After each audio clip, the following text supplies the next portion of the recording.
Hello everyone, I'm going to talk about science, technology, society from the perspective of philosophy of science. Now let's differentiate between scientists and philosophers. First, what scientists do. Scientists observe what happens. They usually manipulate variables whenever possible in order to observe what happens under the controlled circumstances. Based on their data, they are able to discover and explain laws of nature which lead them to formulate theories. Unlike philosophers do none of the activities. Instead, they ask themselves questioning like, what is the law of nature? What is scientific theory? Philosophy is unlike science, purely verbal, analytic, and reflective. But sometimes, scientists can become philosopher when they look ahead to the future develop of their earth sciences, particularly mindful of their role in extending the life of reason to all mankind. Now let's proceed to the philosophy of science and its two main components. The first main component is analytical and methodological talk about science where we find topics like the pattern of scientific argument, the ways in which scientific theories vary, the nature of laws and theories, how scientific concepts are defined or introduced, what makes a law or theory come to be regarded as philosophically valid or mathematically true, and whenever scientific method in general can be defended against the skeptical arguments commonly thrown in this field. The second main component is philosophical discourse on the use of science to help with the solution of problems like how the result of scientific investigation may answer some of the questions about man and the universe with which philosophers have traditionally been concerned. Now we differentiate the scientist and philosopher. Now let's proceed to the evaluation of contemporary views on the philosophy of science. 17th century approaches to scientific methodology. At the turn of 17th century, with a growing interest and rapid development in the empirical investigation, there went along, at the same time, an equally growing interest and development in rational construction like mathematics. Now let's introduce the scientists or the philosophers. The first scientist is Francis Bacon. He invented the inductive approach or scientific method. Francis Bacon was born in 1561, died 1626. He was the first to innovation science as a key to progress, recognized as a major prophet of practical value of science and technology to welfare of the society. He was convinced that unless science is set free from it is adequate method and step to progress were effectively hopeless. So proposed in his Novenum Organum a new method, the scientific method, based on the idea that scientific knowledge is accumulative and that it can be increased with the time methodological hard work. The scientific method of hypothetical deductive reasoning, believed to be initiated by Bacon, was made possible through the method of inductive reasoning. But Bacon insisted that science must in careful induction and experiment. He failed to understand fully the application of mathematics and measurement to a description of the physical world. Now let's proceed to the second scientist. Descartes, René Descartes, born in 1596, died from 1650. René Descartes' deductive approach, the relation. Although a brilliant mathematician, this great French thinker during the late Renaissance period, dominated by the philosophy of his century. He was not only an innovator in philosophy, he was a great mathematician, the innovator of analytical geometry, one of the creators of the mathematical physics, and a brilliant scientist in histories of optics, physiology, and other branches of sciences. He believed that no genuine knowledge is possible unless it is built upon a firm and unquestionable foundation. Descartes searched for an absolute certain basis for all knowledge in order to eliminate anything that might possibly be false or doubtful. His quest for knowledge beyond doubt continued until he found exactly the kind of certainty he was seeking.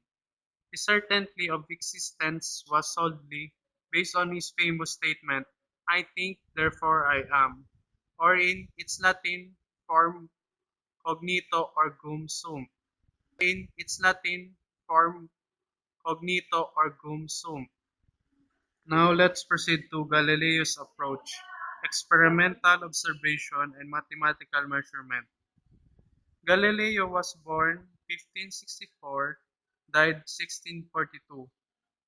A great Italian mathematician, physicist, and astronomer, initiated the scientific revolution of the 7th century in Italy. Galileo thought that those qualitative classifications, although acceptable in ordinary discourse, must be placed by natural laws in qualitative terms as science advances. In his arguments on the Ptolemaic and Copernicus system, Galileo explained the difference between the immeasurable and measurable characteristics of reality. Now let's proceed to Aristarchus of Samos. 310 to 30 BC, developed a sun-centered model for the solar system, but due to insufficient evidence for it, his model appeared to be weak. To prevail against the philosophical accepted model in which the Earth was placed on the center of the solar system and of the universe. Claudius Ptolemy was the last and great Greek astronomer of antiquity.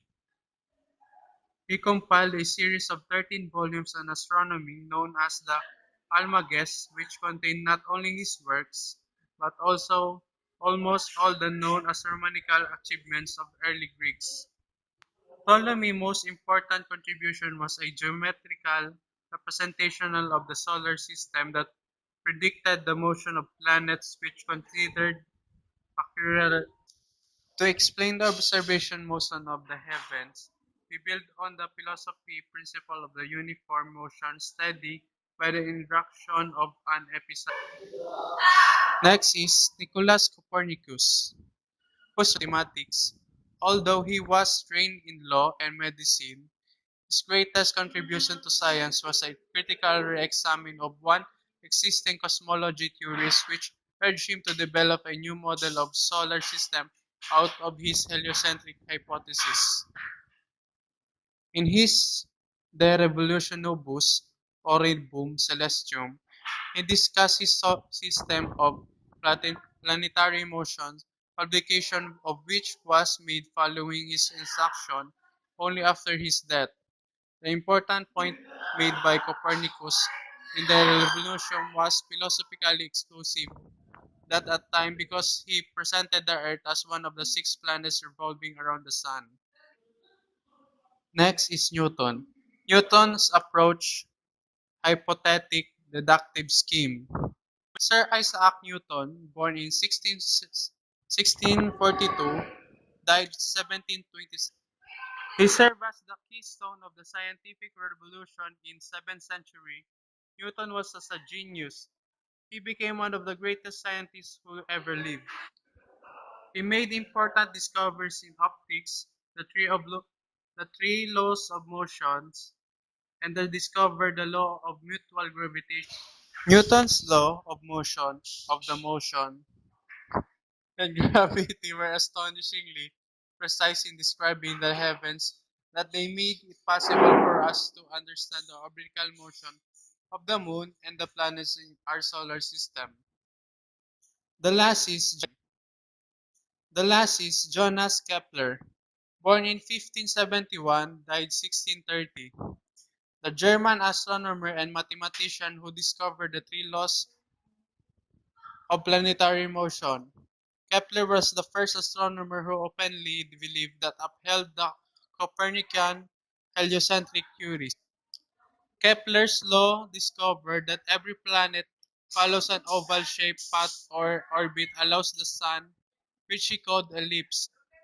Newton's methodology was the first fully developed scientific theory, summed up in his rules of reasoning in philosophy as recommendation for the solution of any scientific problem. First, an immersion in the observation fact.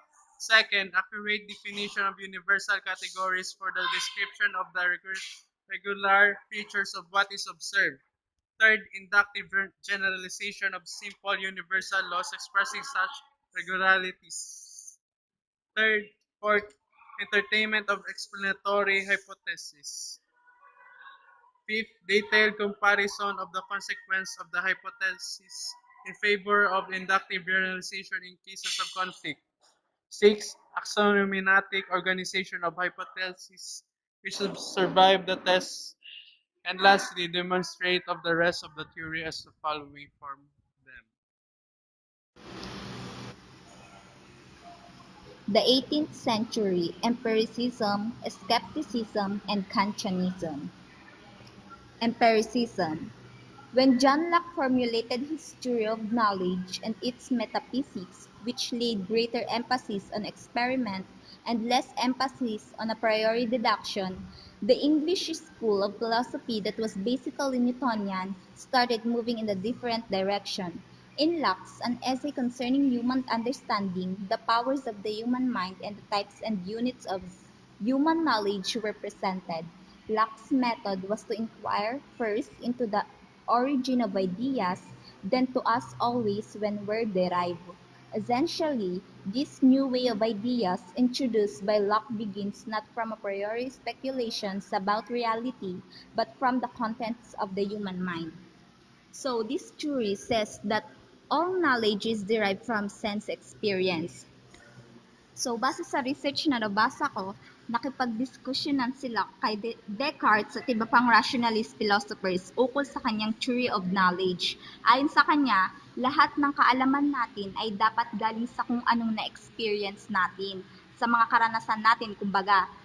According to him, stressing that innate ideas can never be independent of experience. So, ano nga ba itong innate ideas? Ito yung mga ideas na narinig mo lang sa kung saan, mga ideas na mula nang magkamuwang ka ay alam mo na ang mga bagay na yon. Pero yung kaalaman mo ukol doon ay hindi ka sigurado kung totoo ba yun o hindi. Dahil di mo pa siya nararanasan, di mo pa siya natatry. So halimbawa nito, sa love life, may friend kang NGSB or NBSB, or in short, never pang nagka-love life. Tapos, ang galing niyang mag-advise sa'yo kapag may problema ka sa pag-ibig. Di ba minsan nadadoubt ka na maniwala sa kanya kasi pwede yung in-advise niya sa'yo, narinig niya lang sa iba o nabasa niya lang sa mga romance book o mga love quotes. Minsan nga nauuwi sa argument dahil di ka sumasang-ayon sa kanya, kaya mas maganda talagang makahingi ka ng advice sa may karanasan na. Skepticism. Campfire 1978, Locke's abstract idea of matter sparked the skepticism of the Vidium. The Vidium 1711 to 1776, he agreed that the whole content of our experience is nothing more than a succession of impressions and ideas, stressing that every significant statement that we make must ultimately refer to these impressions and ideas. For Hume, the mind forms habits of expectation as a result of recurrences in experience, and our beliefs in the existence of an external world objects and in causal connections between them are only the expression of this expectation. So, si Hume daw ay nakapagtalo na yung kabuuang karanasan daw ay baliwala sa pagkakaroon ng matagumpay na kaalaman. Yun ang impression niya. Yun yung paniniwala niya. So, para daw sa kanya, dapat yung pag-iisip natin ay laging buo ang pag-asa para makakuha ng magandang karanasan. Kasi pag buo ang pag-asa mo sa sarili at laging positibo, magkakaroon ka ng magandang karanasan. So, halimbawa nito, sa paghahanap ng magandang trabaho, kailangan laging buo ang loob mo, huwag kang mawawala ng pag-asa at dapat may tiwala ka sa iyong sarili na kaya mo. At saka pag nag-e-expect ka, dapat buo ang loob mo.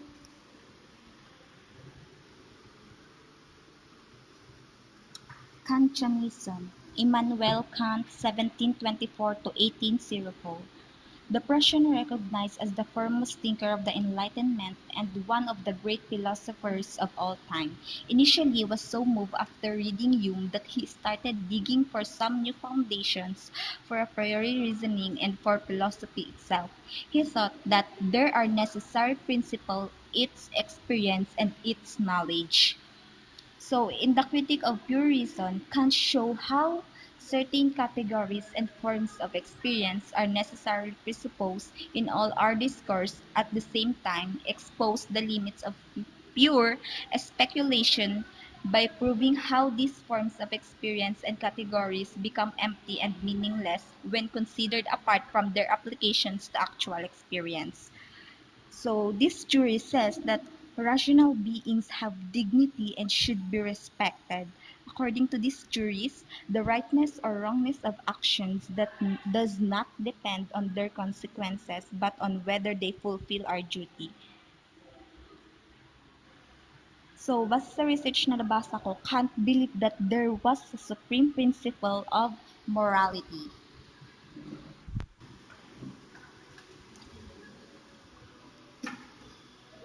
20th century logical positivism, logical empiricism, and falsification.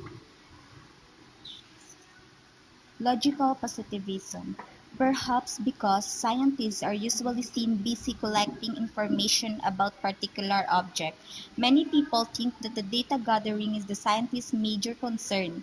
The fact is, the gathering of data is necessary only to enable the scientists to make conclusions and formulate laws or theories needed that can fulfill the two important goals of scientific enterprises: the explanation of what has been observed and the prediction of what will be observed. So, sa logical positivism, yung mga scientists daw ay laging busy sa pangungulekta ng impormasyon o paghahanap ng mga impormasyon patungkol sa mga bagay-bagay.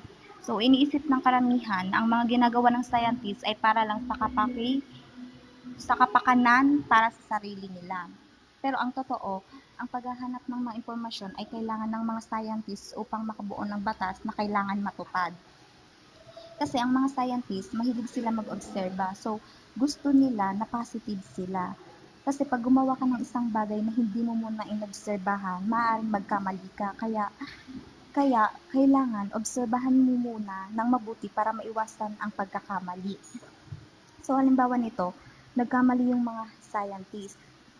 Siyempre hindi naman naniniwala yung mga tao sa kanila kasi expected ng mga tao, alam nila lahat kasi nga matatalino sila.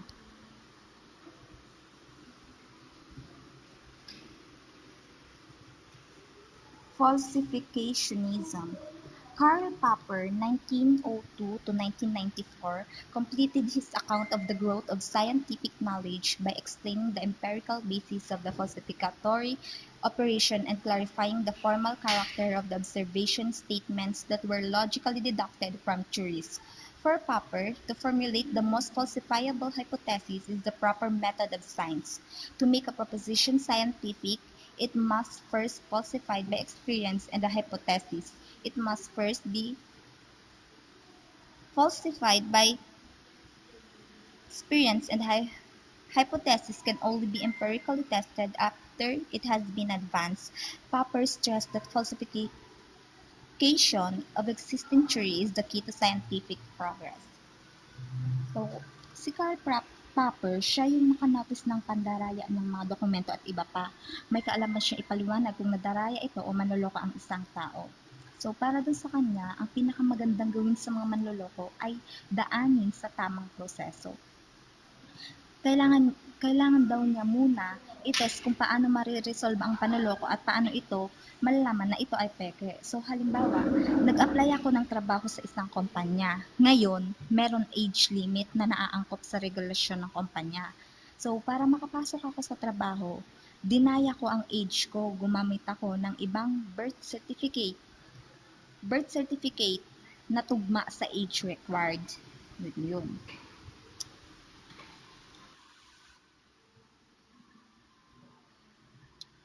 Next is logical empiricism.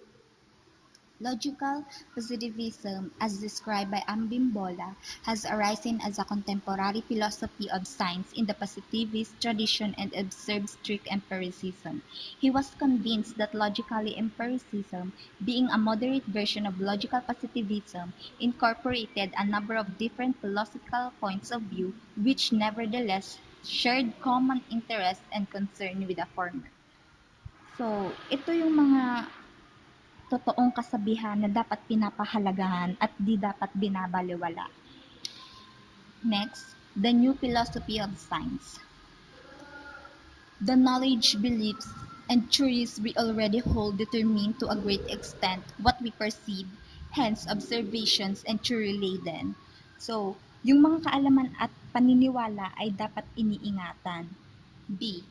Scientists operate within the accepted paradigms. Paradigms determine what problems to solve, the instruments to use, and the inferring techniques and models to employ.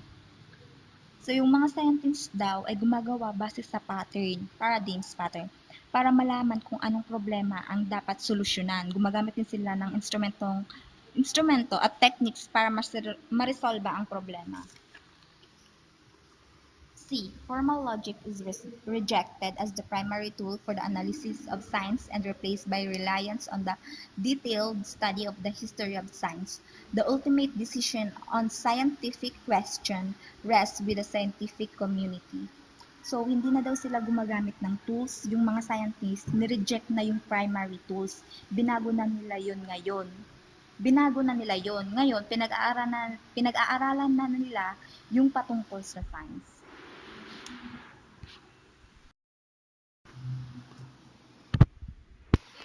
Science philosophy of science and science education. Philosophy of science, no doubt, has an educational responsibility in the preparation of future engineers, physicians, lawyers, teachers, journalists, ministers, and government officials, as well as research workers. With regard to our cultural problem of seeking a breeze with rapidly advancing science and technology application. Philosophy of science is a subfield of philosophy concerned of the foundation, methods, and application of science. Abimbola, 1983, argued that because most of the science curriculum projects done in the United States during 1960s had no foundation in the philosophy of science, the relationship that exists between the conception and those held by science education and those held by philosophers of science is practically nil. Martin pointed out that the relevance of the philosophy of science to science education. Smart explained that the practical importance of philosophy even threefold. First, it provides a training in thinking clearly about unclear matters. If this ability can be transferred to ethical, political, and religious thinking, since all of these no doubt affect men in practical way. Second, determined by the philosopher of science, help the scientists to formulate better theories. This philosophical thinking has indirect practical value via the scientific theories in question. As philosophy is synoptic and speculative, it can have practical effects in suggesting the scientific theories of the future. How to be a good empiricist is the core of the sciences, or so at least we are taught, for it is responsible both for the existence and for the growth of scientific knowledge. It has been adopted by influential schools in aesthetics, ethics, and technology. And within philosophy proper, the empirical point of view has been elaborated in great detail and with even greater precision. Put in a nutshell, the answer which this method gives to the question in the title is, you can be a good empiricist only if you are prepared to work with many alternative theories rather than with a single point of view and experience. Theories should not be changed unless there are pressing reason for doing so. The only pressing reason for changing a theory is disagreement with fact. In the title is You Can Be a Good Empiricist only if you are prepared to work with many alternative theories rather than with a single point of view and experience. A good empiricist ay hindi lang nabibase sa isang ideya o point of view ang tinitingnan nito, ay ang mas pinamalawak at mas maraming alternative. To have a good reasoning because they are seeking for a better theory too. Clemenson, 1990, offered the following assumption to serve as a foundation in science curriculum planning. Scientific knowledge is tentative and should never be equated with truth. It has only temporary status. Observation alone cannot give rise to scientific knowledge in a simple inductivity manner. We view that world through the theoretical lenses built up from prior knowledge. There can be no sharp definition between observation and inference. New knowledge in science is produced by creative acts of the imagination allied with the methods of scientific inquiry. As such, science is a personal and immensely human activity. Acquisition of new scientific knowledge is problematic and never easy. Abandoning cherished knowledge that has been falsified usually occurs with reluctance. Scientists study a world from which they are apart. Science must be presented as an endeavor carried out by human beings and not by depersonalized robots. Science, philosophy, and religion. According to this conception, the sole function of education was to open the way to thinking and knowing, and the school, as the outstanding organ for the people, education must serve that end exclusively. It is true that conviction can be best supported with experience and clear thinking. On this point, one must be agreed unreservedly with extreme rationalists. The weak point of his conception is that those convictions which are necessary and determinants for our conduct and judgment cannot be found solely along the solid scientific way. Teaching alone cannot do that. If one sees high principles clearly before one's eyes and compares them with the life and spirit of our time, then it appears glaringly that civilized mankind finds itself at present in great danger. In the totalitarian states, it is the rulers themselves who strive actually to destroy that spirit of humanity.